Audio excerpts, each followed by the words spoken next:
Alcatraz. This barren, windswept island in San Francisco Bay is home to America's first supermax prison.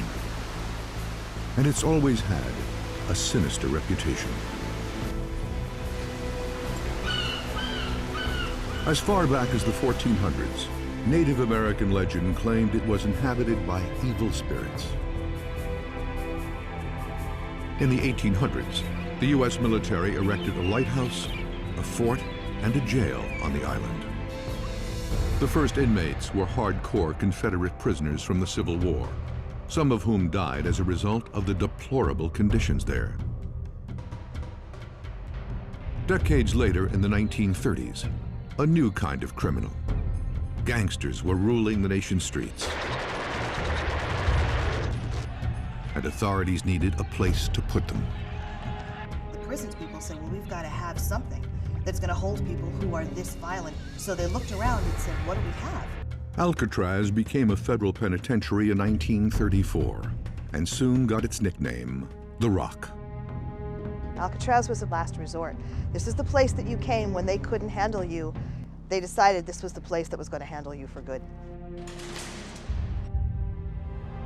One of the most famous was convicted murderer Robert Stroud, who became known as the Birdman of Alcatraz. Gangster Al Capone went from public enemy number 1 to inmate 85 on Alcatraz. In solitary, Capone began a physical and mental decline from which he never recovered.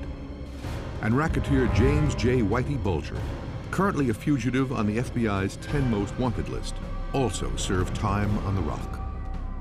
Life on the island was so harsh that self-mutilations and suicides weren't uncommon. One of the famous stories is the story of Ruth Percival, who one day just lost it.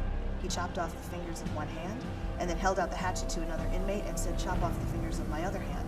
Tales of torture began almost immediately. Rumors started to circulate that the prison was haunted. Some guards began to think solitary confinement, called the Hole, was the residence of evil. In March of 1963, the Federal Bureau of Prisons shut Alcatraz down.